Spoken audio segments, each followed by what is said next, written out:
A brave new world. The Zorthan civilization had reached the pinnacle of its glory. For millennia, they had expanded across the stars, colonizing countless worlds and mastering advanced technologies that allowed them to bend the very fabric of space-time. Their vast empire stretched across the galactic arm, a shining beacon of progress and enlightenment. But even the mightiest of civilizations can fall. A strange and deadly plague began to sweep through the Zorthan worlds, a nanoscopic enemy that their greatest scientists could not defeat. It targeted the Zorthans themselves, spreading from one populated system to another, leaving billions dead in its wake. As the death toll mounted and entire planets were consumed by the so-called Grey Scourge, the Zorthans began to despair. They had encountered no other spacefaring civilizations in their long history of expansion. They were alone against this existential threat, and they were losing.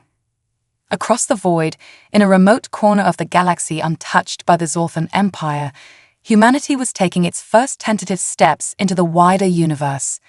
The invention of the quantum drive had opened up the stars to human exploration, and a new age of discovery had dawned. Captain Lena Sanchez of the Earth Space Agency stood on the bridge of the ESS Magellan, watching in awe as her ship emerged from quantum space into an unknown system. Long-range scans had identified this system as a potential candidate for a second Earth, a world that could support human life. Such a discovery would be the greatest triumph of her career. But as the Magellan approached the system's habitable zone, Sanchez realized that something was amiss. The blue-green world that should have been teeming with life was instead a sickly gray, its atmosphere choked with ash and debris. "What the hell happened here?" muttered Sanchez, as the crew worked frantically to gather more data. Then the communications officer gasped. "Captain, we're being hailed by aliens." The view screen flickered to life, revealing a haggard and desperate face belonging to a species unlike any humanity had encountered before. This alien was humanoid, but its skin was scaled, its eyes were large and dark, and strange spines were almost coming out of its skull. "I am Captain Lena Sanchez of the Earth Space Agency," said Sanchez, trying to keep her voice steady. "To whom am I speaking?" The alien responded, its voice translated by the ship's linguistic matrix. "I am Zorlax, once a leader of the Zorthans, now only a witness to our extinction. Our galaxy-spanning civilization is being eaten alive by a plague we cannot stop. Your kind is new to us Zorthans, but that plague will arrive to your world soon. Your only hope is to escape the coming storm or perish like us." The implications of Zorlax's words sent a chill down Sanchez's spine. She had unwittingly led her crew into the jaws of the apocalypse. Zorlax had just delivered a warning and a grim vision of humanity's potential future. As Sanchez looked around at the faces of the men and women of the Magellan, humans thrust into a situation they never expected, she knew that her next orders could change the course of history, not just for humanity but for the entire galaxy. Back on Earth, the news of the discovery of intelligent alien life sent shockwaves across the planet. The fact that this civilization was on the brink of extinction at the hands of an unknown threat elicited both fear and compassion. As information continued to stream in from the Magellan, heated debates erupted at the highest levels of the Earth Federation government. Some argued that humanity should steer clear of the Zorthan plague, focusing on preparing for its potential arrival in human space. Wars and conflicts that had long divided humanity started to give way to an Earth-first mentality. Others, however, insisted that humanity had a moral obligation to render aid. If the Zorthans fell and the plague spread unchecked, how long would it be before Earth and its colonies were consumed as well? Perhaps in saving the Zorthans, humanity could also save itself. Dr. Alice Venturi, Earth's foremost expert on exobiology, found herself at the center of these debates. As she pored over the Magellan's data on the Grey Scourge, she realized that this was unlike any threat Earth had ever faced. It wasn't an enemy that could be negotiated with or defeated through force of arms. It was a microscopic killer, a plague that had to be understood and cured. As the debates raged on, proponents of an interstellar rescue mission began to gain traction, led by the charismatic diplomat Jalan Wangi. "If we turn our backs on the Zorthans, we turn our backs on our own humanity," he declared in an impassioned speech before the Earth Federation Assembly. "We have the resources and the will to make a difference. Let us not be remembered as the civilization that had the power to act, but chose not to." But even as the political tides started to shift in favor of intervention, the daunting reality of what such a mission would entail began to sink in. The Zorthans were light years away, and the Grey Scourge was already rampaging through their worlds. Any rescue operation would have to be launched immediately, with little time for planning or preparation. Who would be willing to embark on such a desperate mission, knowing the risks involved? What resources could be spared from an Earth already facing a precarious future? And even if a rescue mission could reach the Zorthans in time, what guarantee was there of success? These were the questions that weighed heavily on the minds of Earth's leaders as they contemplated the most consequential decision in human history. At stake was nothing less than the fate of two civilizations, brought together by chance and catastrophe at opposite ends of the galaxy. In Captain Sanchez, standing on the bridge of the Magellan and staring into the face of the unknown, Earth had an emissary on the front lines of this cosmic crisis. Her next move could determine whether humanity became the savior of the Zorthans or simply another victim of the Grey Scourge's unstoppable advance. The rescue mission. As the debates raged on Earth, Captain Lina Sanchez and the crew of the Magellan found themselves in a race against time. Every moment they delayed, more Zorthans were falling victim to the Grey Scourge. Sanchez knew that she couldn't wait for Earth to reach a consensus. She had to act now. "We can't just sit here and do nothing," Sanchez declared to her crew. "We have the means to help, and that's exactly what we're going to do." With a determined stride, Sanchez marched to the communications room, where she opened a channel back to Earth. When the face of Admiral Janet Ivanova, her direct superior, appeared on the screen, Sanchez wasted no time in getting to the point. "Admiral, I respectfully request permission to initiate a rescue operation to assist the Zorthans," Sanchez said, her voice steady despite the gravity of her proposal. Admiral Ivanova's brow furrowed. "Captain, I understand your position, but we have to think about the safety of your crew. We don't know enough about this Grey Scourge to risk exposure." Sanchez leaned forward, her gaze intense. "With all due respect, Admiral, we're the only ones out here. If we don't act, who will? We have a chance to save lives, maybe even civilizations. Isn't that what we signed up for when we joined the space agency?" There was a long pause. Then, slowly, Ivanova nodded. "You're right, Captain. You have my authorization to proceed. But be careful. The fate of the Magellan and her crew is in your hands." With that, the die was cast. The Magellan, a vessel designed for exploration, was about to become a rescue ship. Back on Earth, news of Captain Sanchez's decision spread like wildfire.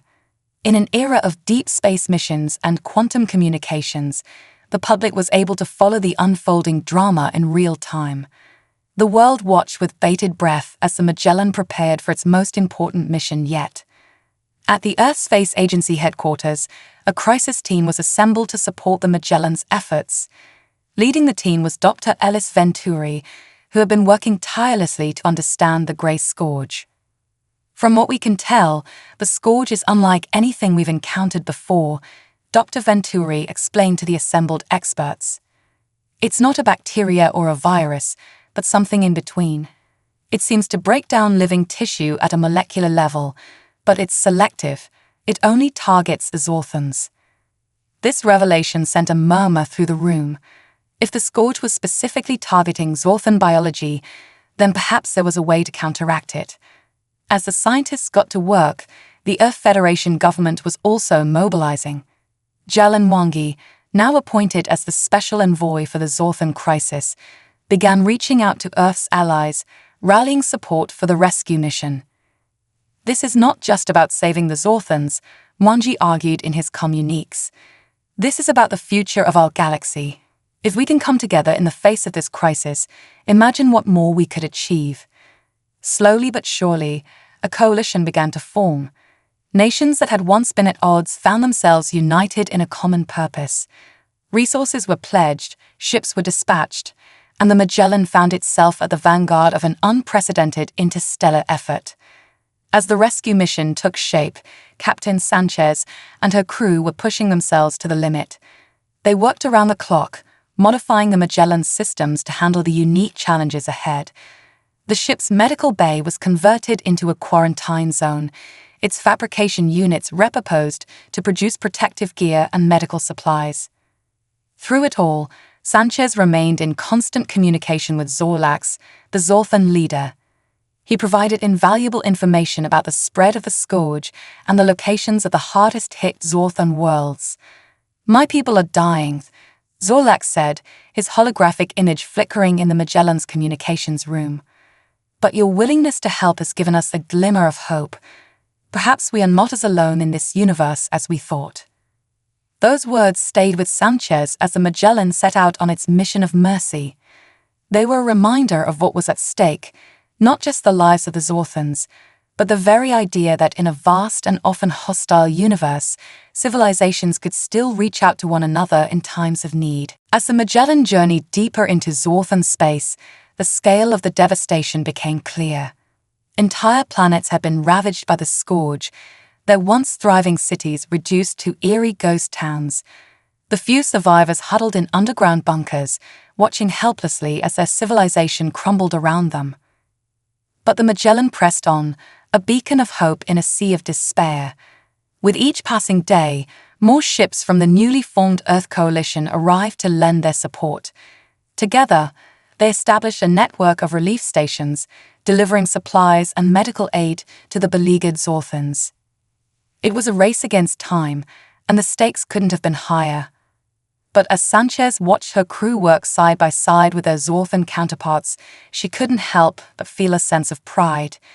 In the face of unimaginable adversity, they had chosen to stand together, to fight for something greater than themselves.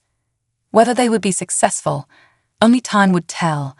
But in that moment, as the Magellan sailed through the stars on its mission of mercy, Captain Lina Sanchez knew that she and her crew were exactly where they were meant to be, on the front lines of a battle for the very soul of the galaxy. First contact.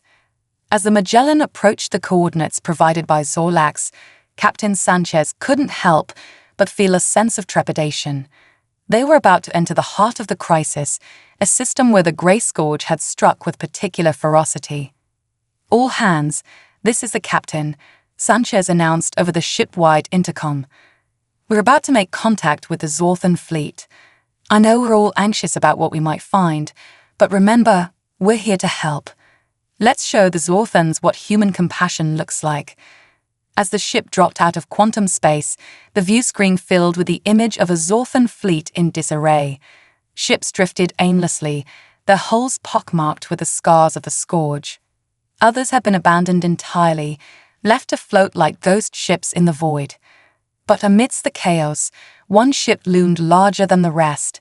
It was a massive vessel, easily dwarfing the Magellan, and it was clearly the flagship of the Zorthan fleet. "We're being hailed," reported the communications officer. Sanchez nodded, on screen. The view screen shimmered, and the image of Zorlax appeared. But he was not alone.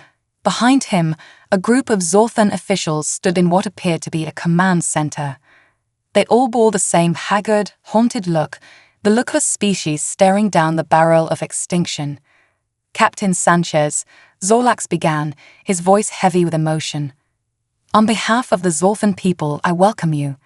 Your presence here is a beacon of hope in our darkest hour." Sanchez inclined her head respectfully. "Zorlax, we come in peace and with a sincere wish to help. My crew is ready to assist in any way we can." One of the other Zorthans, an elderly female draped in ornate robes, stepped forward. "You must understand, Captain," she said, "that we are not accustomed to accepting aid from others. In our long history, we have always been the ones to offer assistance, never to receive it." Sanchez could sense the pride in the Zorthan's words, and the pain it caused her to admit their vulnerability. "There is no shame in accepting help when it is offered freely," Sanchez replied gently. "In times of crisis, we must all learn to lean on one another." There was a moment of silence as the Zorthans absorbed Sanchez's words. Then, slowly, Zorlax nodded. "You are wise, Captain, wiser than we have been. Come, let us discuss how we can work together to save what remains of our people." Over the next several hours, Sanchez and her crew worked tirelessly with the Zorthans to establish a plan of action. The Magellan's medical teams, led by Dr. Elena Ramirez, began working with Zorthan scientists to study the Grey Scourge and develop potential treatments. Meanwhile, the Magellan's engineers, under the guidance of Chief Engineer Kai Nakamura, started repairing and retrofitting the Zorthan ships. Many have been damaged not just by the Scourge, but by the panic and chaos that had ensued in its wake.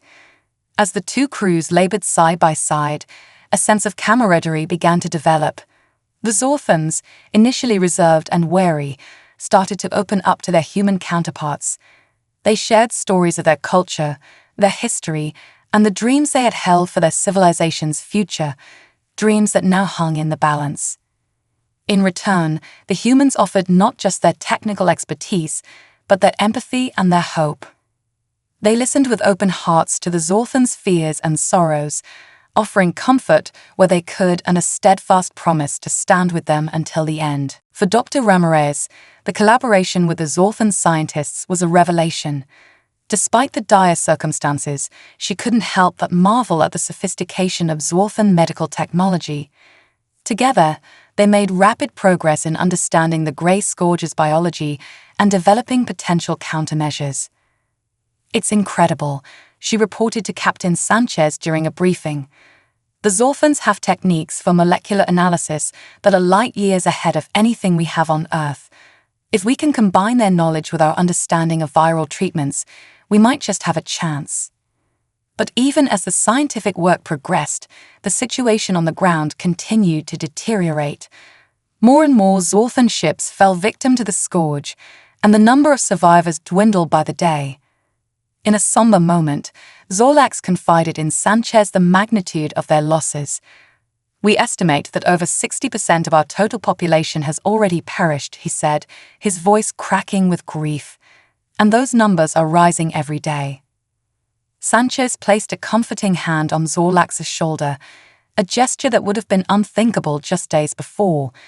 "We won't let your people become a statistic, Zorlax. We're in this fight together, and we won't stop until we've beaten this thing."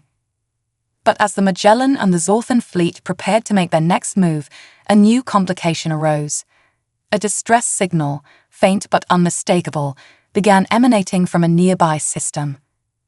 "It's another Zorthan colony," Zorlax said, his eyes widening in surprise. "One we thought had been lost. They're under attack from the Scourge and crying out for help." Sanchez knew that every ship and every resource was precious in their fight against the Grey Scourge. Diverting the Magellan to answer this new distress call would mean stretch their already thin defenses even further. But as she looked around at her crew, at the determination in their eyes and the compassion in their hearts, she knew there was only one choice they could make. "Set a course for that colony," she ordered. "If there are Zorthans in need, we'll be there to help them, no matter the cost." As the Magellan and the Zorthan ships leaped into quantum space, racing towards this new crisis, Sanchez couldn't shake the feeling that they were rapidly approaching a tipping point. The Grey Scourge had pushed them all to the brink, testing the limits of their resilience and their resolve. But in the face of this unrelenting darkness, a new light had begun to shine, the light of an unlikely friendship forged in the fires of adversity. Humans and Zorthans, two species that had never known of each other's existence mere days ago, were now bound together by a common purpose and an unshakable commitment to one another. It was a bond that would soon be put to the ultimate test as the Grey Scourge unleashed its fury like never before. But for now, as the stars streaked past the Magellan's viewports, Captain Sanchez allowed herself a moment of hope. Whatever trials lay ahead, they would face them together, not as humans and Zorthans, but as a single united force for the survival and the future of them all. Race against time. As the Magellan and the Zorthan fleet emerged from quantum space near the besieged colony, they were greeted by a sight of utter devastation.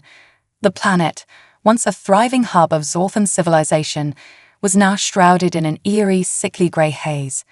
Massive cities lay in ruins, their towering spires reduced to rubble by the relentless onslaught of the scourge.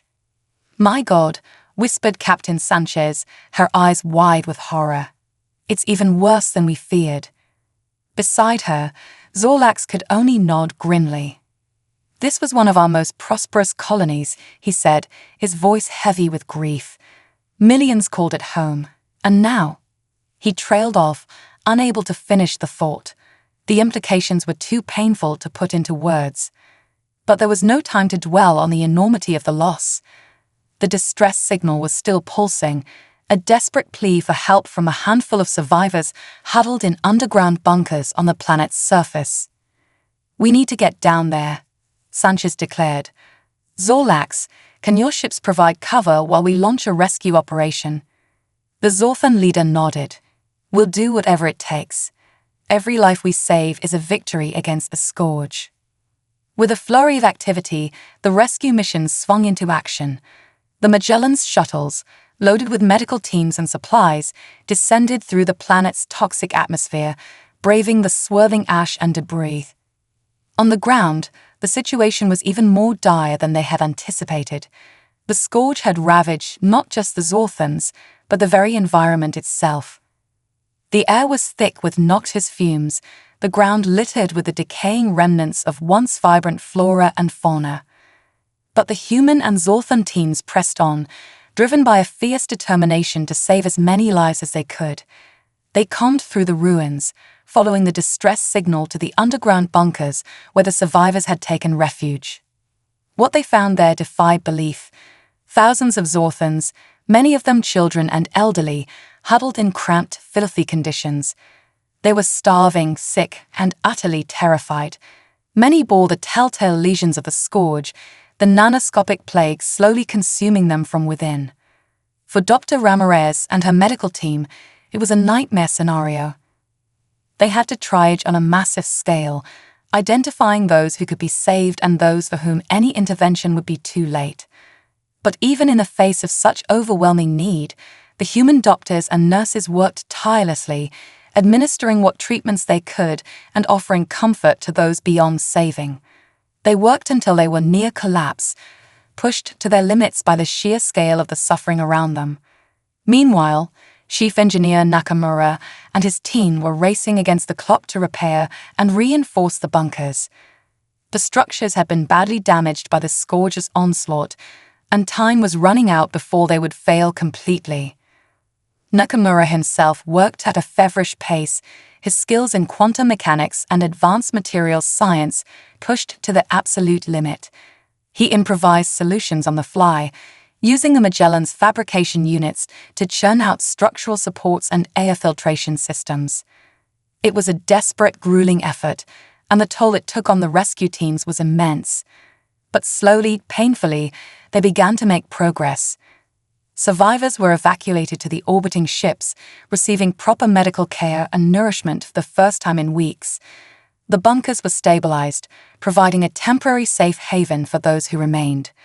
But even as they worked, a new threat emerged. The scourge, perhaps sensing the presence of uninfected hosts, began to swarm towards the rescue sites in ever greater numbers. The nanoscopic plague, which had until now infected only Zorthans, began to show a chilling adaptability. "Captain," came the panicked voice of Dr. Ramirez over the comm. "We've got reports of human infections. The scourge, it's evolving." Sanchez felt a chill run down her spine. If the scourge could infect humans, then no one was safe. The plague could spread beyond the Zorthan worlds, becoming a truly intergalactic threat. "We need to contain it," she said, her voice steely with resolve. "Zorlax, is there any way to set up a quarantine field around the planet?" The Zorthan leader conferred briefly with his scientists, then nodded. "It's possible, but it will take time. And it will mean sealing off the colony, and anyone still on the surface. Sanchez felt the weight of that decision settle on her shoulders. To save the many, she might have to sacrifice the few. It was a scenario every Starfleet captain dreaded, but one they had to be prepared to face. She looked at Zorlax, saw the same anguish and resolve in his eyes. In that moment, she knew they understood each other perfectly. They were leaders, charged with the impossible task of deciding who would live and who would die. "Do it," she said softly. "Set up the quarantine field. We'll evacuate as many as we can in the meantime." What followed were the most harrowing hours of the entire mission. The rescue teams raced against time, ferrying survivors to the ships even as the scourge closed in around them. In the orbiting fleet, Dr. Ramirez and her team fought to contain the spread of the infection, isolating the human patients and desperately seeking a way to halt the nanites' advance.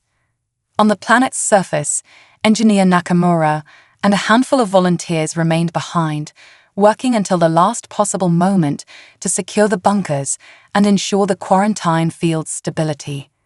They were the last line of defense, the ones who would sacrifice everything to buy the others a chance at survival. As the final shuttle lifted off, the quarantine field shimmered into existence, encasing the planet in a shimmering bubble of energy. On the Magellan's bridge, Captain Sanchez watched as the colony disappeared from view, her heart heavy with the knowledge of those they had left behind. But there was no time for mourning, not yet. The scourge was still out there, still spreading, and now it threatened not just the Zorthans, but all of humanity as well. The rescue mission had saved thousands, but the real fight was just beginning. As she looked around at her exhausted, battered crew, at the haggard faces of the Zorthan survivors, Sanchez knew that the coming days would test them all like never before. They had won a battle, but the war against the scourge was far from over. But in the midst of that uncertainty, that fear, Sanchez also saw something else, a glimmer of hope, a flicker of defiance in the eyes of every being on board. They had seen the worst the universe had to offer, had stared extinction in the face, and yet they were still here, still fighting. It was a testament to the indomitable spirit that lived within them all, human and Zorthan alike. A spirit that refused to surrender, that believed in the power of compassion and unity in the face of even the darkest of times. And as the Magellan and its Zorthan allies set course for the next battle, Captain Sanchez knew that it was this spirit, above all else, that would carry them through to the end.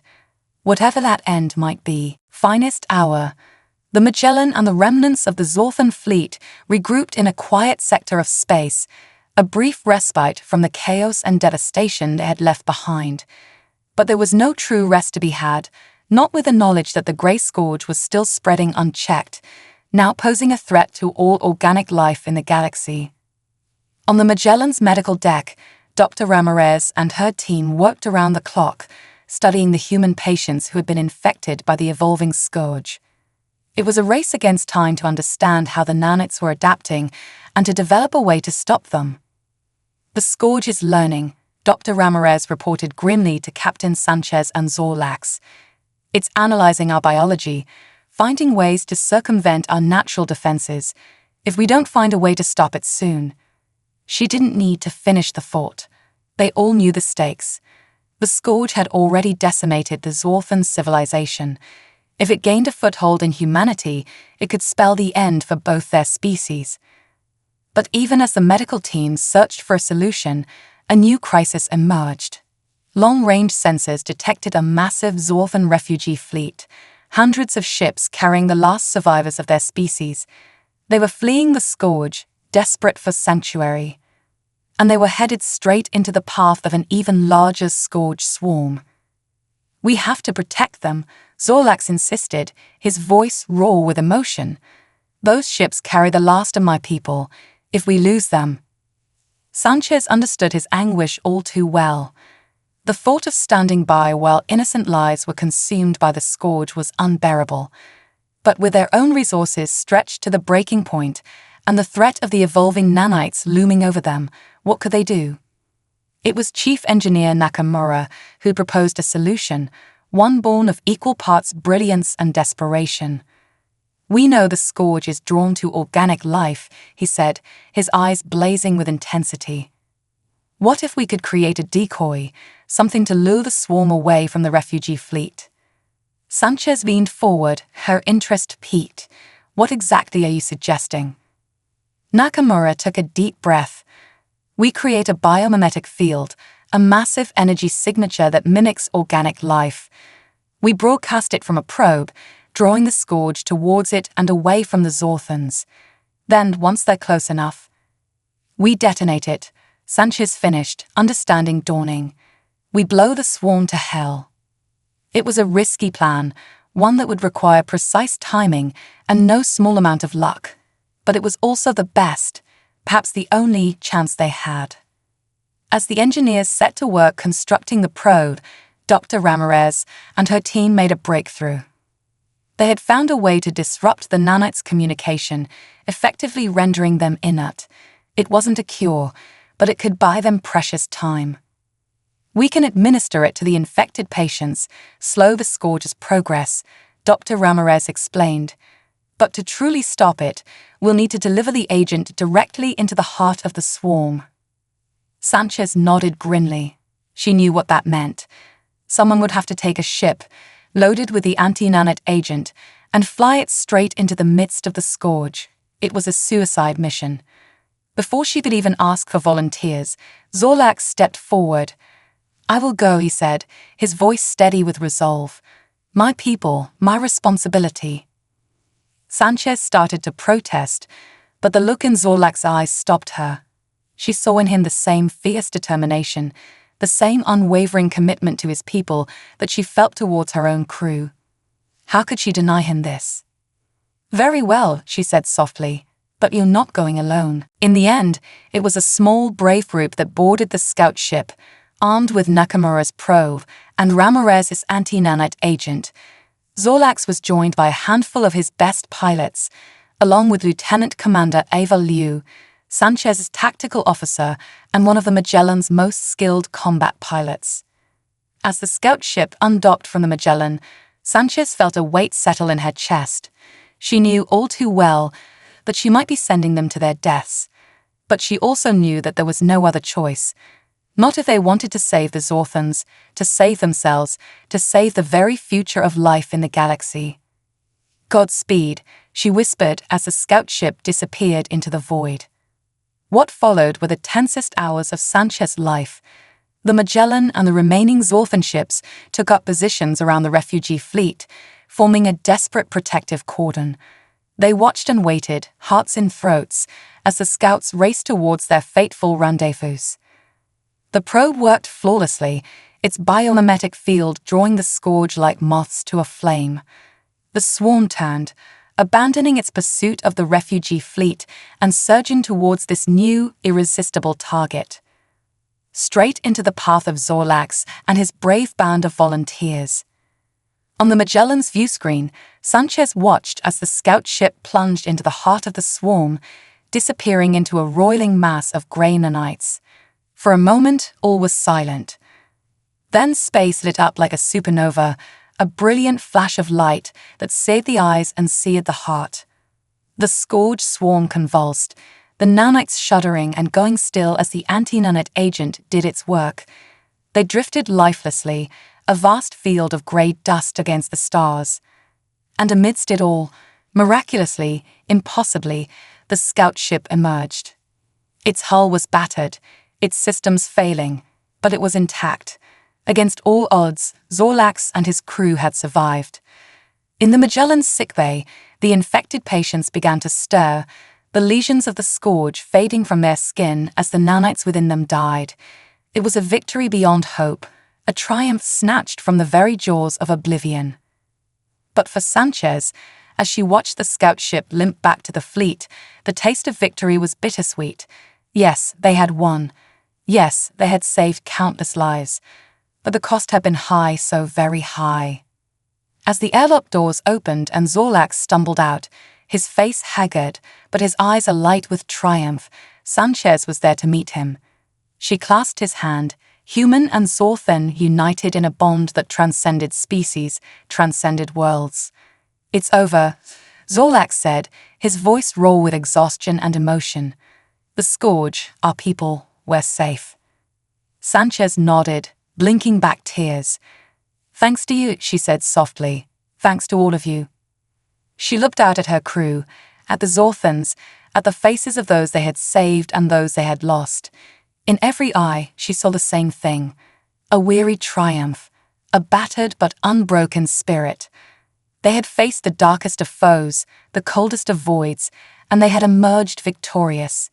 Not unscathed, but unbowed. In this finest hour, human and Zorthan alike had proven the mettle of their souls. And though the future remained uncertain, though the scars of this ordeal would linger long, Sanchez knew one thing for sure: whatever challenges lay ahead, they would face them as they had faced a scourge. Together, always together. A new chapter. The defeat of the Grey Scourge marked a turning point for both the Zorthans and humanity. In the aftermath of the crisis, as the survivors began to pick up the pieces of their shattered lives, a new reality began to take shape. The Zorthan refugee fleet, once a desperate scattering of ships fleeing an unstoppable foe, now found itself embraced by the wider galactic community. Worlds that had once viewed the Zorthans with suspicion or indifference now opened their doors, offering aid and sanctuary to a species that had lost so much. And at the forefront of this outpouring of support was humanity. The bravery and compassion shown by the crew of the Magellan had not gone unnoticed, and Earth found itself hailed as a shining example of the best the galaxy had to offer. For Captain Sanchez and her crew, the weeks following the Scourge's defeat were a whirlwind of activity.